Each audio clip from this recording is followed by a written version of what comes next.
Welcome to LFR on LNK. This is Dale Johnson, your host. Thank you very much for taking time to hear what's going on in your Lincoln Fire and Rescue Department.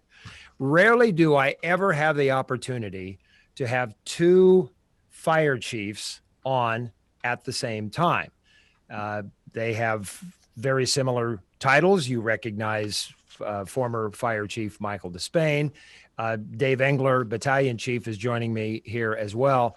But to get proper titles at this moment correct, I need to go soon to be interim Fire Chief Dave Engler, who is now a Battalion Chief, and soon to be ex-interim Fire Chief Michael Despain, who was also former Fire Chief Michael Despain and former retired Fire Chief Michael Despain. Did I get all of that right, gentlemen? That's pretty good, Dale. Hats off to you. I don't know that I could do it that well, and I've been living it for a while. There is a lot going on inside LFR in terms of transition here. So let's start with you, Chief Despain, and talk about where you have been. We know you retired, and then the mayor, through the course of the COVID pandemic, saw it wise to bring you back and have you be the interim fire chief because a national search just didn't seem logical in a pandemic. Yeah, just like everybody else, the world changed for Lincoln Fire and Rescue and for the city of Lincoln also with their processes. So yeah, it was kind of an odd set of circumstances, but I was honored to come back and I got to come back with friends and work with them, and they were in crisis mode. Because COVID had created just a lot of disruption, just like everybody else has. But in the fire service, they were doing all that disruption with one or two less chief officers because I was gone and then another chief officer had moved up to hold the fort. But then we had to pull chief officers out into the emergency operations component for COVID response. So that put them in crisis. So to come back, I had some capability. I was in town, so it worked out.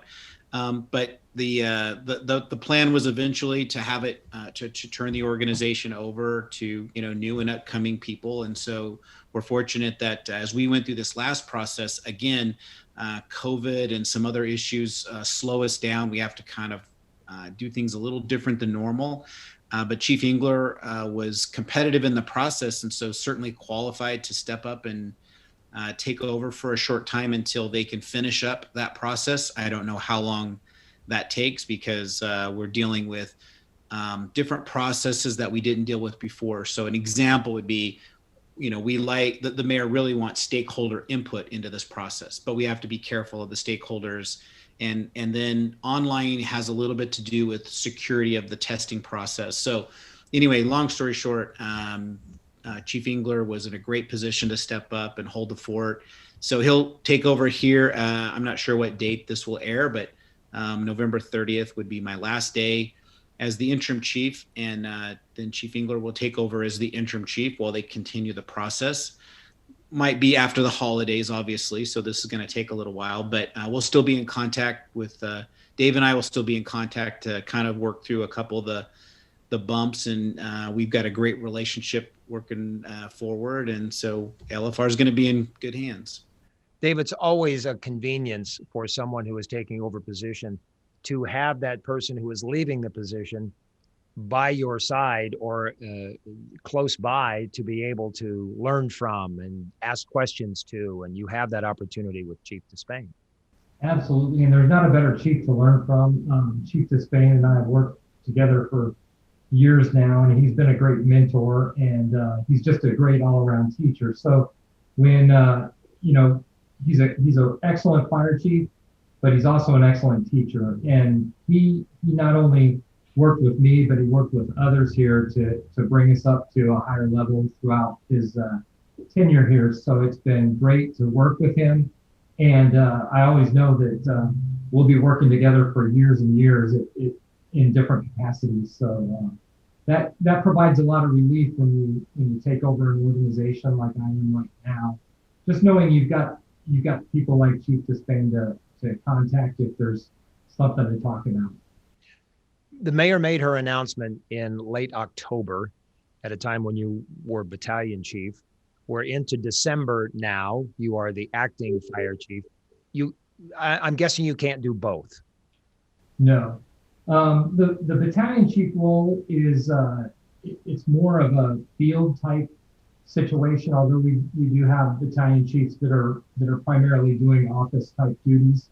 But my role was to manage a shift and to respond to some calls and take care of the personnel issues. And like Chief Despain would say, the fire chief's job is more a 30,000 foot level. And so there's, I'm overseeing all different parts of the operation now, that when a battalion chief is only overseeing one smaller area. Big responsibility, just a smaller area. Chief, when you left earlier in the year, the last time you and I talked, we didn't even mention the word COVID. And now we can't help but mention the word COVID because it impacts everyone's lives in so many different ways. When you came back in, tell viewers what you saw had been accomplished in LFR in terms of being able to react to COVID. We had doorway triage. You and I had never heard of doorway triage when you left. That's now a vernacular that's used all the time. We hear it on police radios and the scanner all the time. So talk about the transition from retiring to coming back as interim. Well, every agency was kind of making it up as they go during that time, even agencies that I was helping out with during my retirement from Lincoln. But what I was pleased with was Lincoln created, they came up with solutions, they implemented them quickly, and the data on the back end, bears out that it was very good decisions. I like to say that, we're not immune to the issues of COVID, and we deal with a population base, medically fragile that are often carriers of COVID. And so our people are around it a lot, but we've had one of the lowest instances of contamination. So when our people have been infected, it's been primarily due to family members, something that they did off duty where a family member came in and introduced it in the household.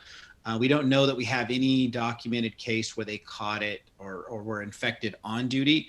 But what we can say is our process for doorway triage, PPE, disinfection, just our procedures are good, and it's bared out in those low numbers. So it doesn't mean we're never going to have issues, and we have one or two now and then, but the numbers are so small, even compared to other city departments. It gives us comfort that Lincoln put together a good plan, and it's in place and it's working.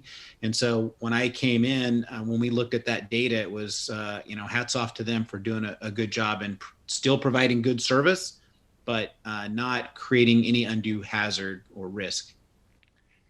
Dave, what attracted you to excel and rise up through the ranks of Lincoln Fire and Rescue? There are firefighters who do their jobs very, very well, and that's all they want to do. They're satisfied, they're happy, they're service-oriented people being paramedics and firefighters.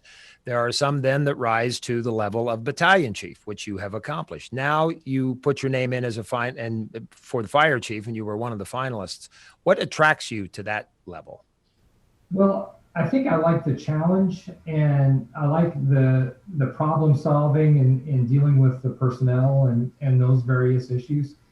But I think one of the biggest things that made me pursue this at this point was just my peers in the department that really encouraged me to do so.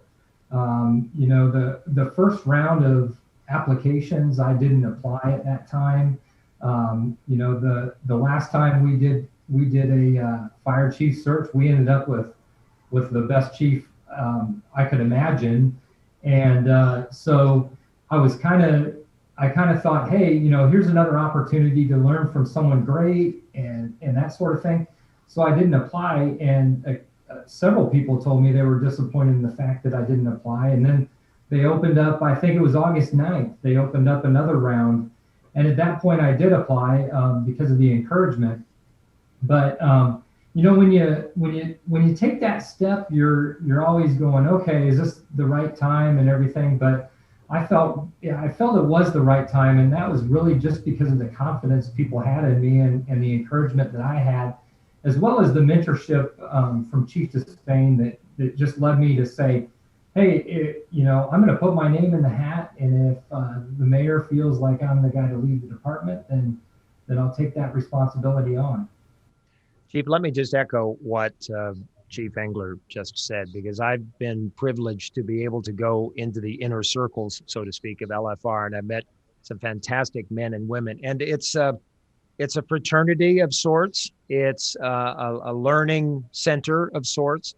And when you hear those types of compliments and the learning swapping that's going on in LFR, so that the end result is a better service for the community in which it serves, you got to be proud to have been a part of that.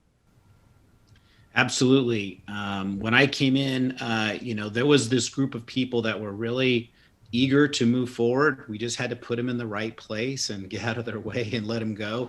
And sometimes success builds upon more success. There's an energy that comes, synergy, when you have a number of successes, whether it's data, reaching out to the community, getting stakeholder input, getting better direction on where we want to go, because we've talked with the stakeholder versus kind of creating our own kingdom. So very fortunate to have very talented people. They got in the right slots, and they're running, and they're still doing it today. I mean, I'm leaving, and it's a little bit bittersweet, but I'm still excited to kind of watch what's going on with LNK TV and the feedback on LFR, because it's institutionalized. They know that the customer is the most important thing we do every day, and there's an energy that comes from providing good service. Dave, what would be an accurate way to describe your fingerprint on this new position of yours? Obviously, you've said it's the 30,000 foot level, so a lot of it is administrative. But what would be your goal or goals in the, let's say, 6-month period? Because we don't know how long this acting title will continue. More than likely into the spring. We'll have to see what COVID does. But let's use a 6-month benchmark. What do you see as accomplishments that you'd like to have?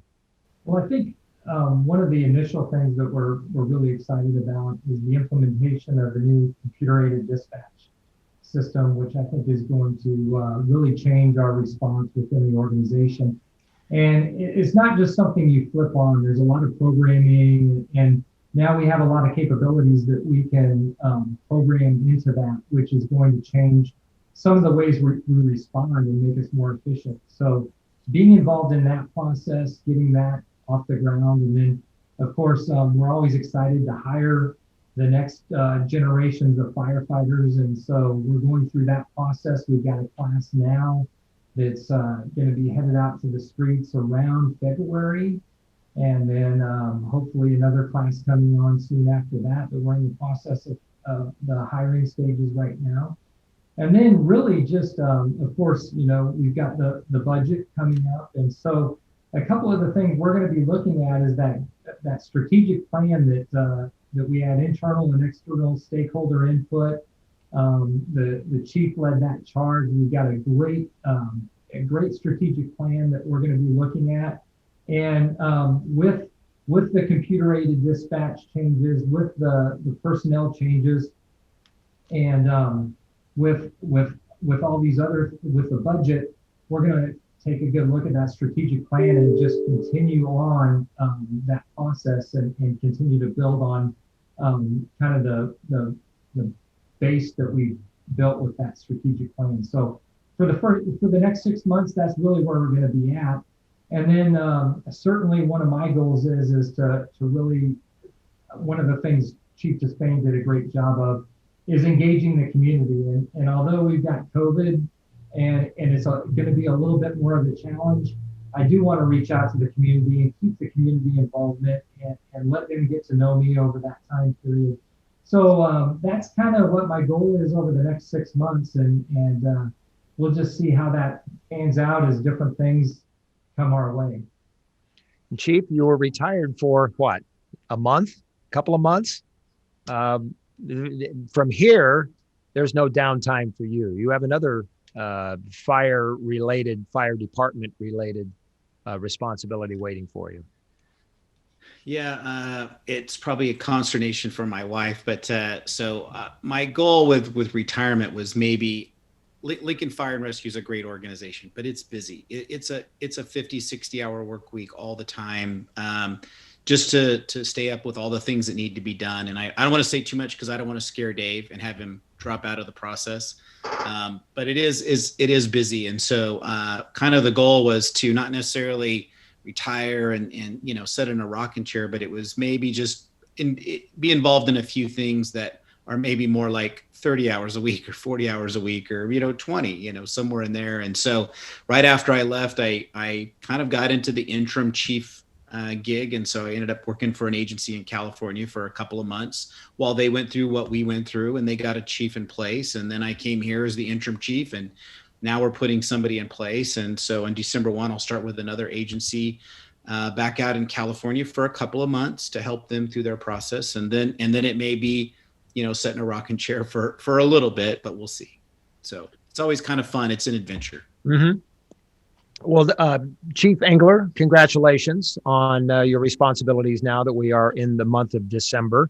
And Chief Despain, thank you very much for taking some time to share your transition from retirement to interim and now back into another fire department responsibility. Good to see you, Chief. Yeah. Well, this will be my last LNK TV, I believe, as the chief, if everything works out the way it's supposed to and Dave doesn't quit. But again, if I could just reach out to the community and just say thank you for the open arms when we came into town and my family, especially LFR and the support that we've received. And thank you for what you've done for LFR, especially with the stakeholder process and helping us to kind of communicate the good and the bad of what we got going on and helping to bring information back so we can make it better, because we really want to serve the community. And there's a lot of joy and enthusiasm in that. So thank you for what you've done, Dale, and to the city of Lincoln, the community. Thank you and stay safe. It's been a privilege. And Acting Chief Engler, Interim Chief Engler, we'll be talking to you many, many more times in the winter months and into the spring. Congratulations. Absolutely. Thank you very much. I appreciate it. And always circle back to LNK TV on a regular basis. We welcome you in to the conversation with members of Lincoln Fire and Rescue, and we will do it very soon. Be safe. Happy holidays. This is Dale Johnson. Take care.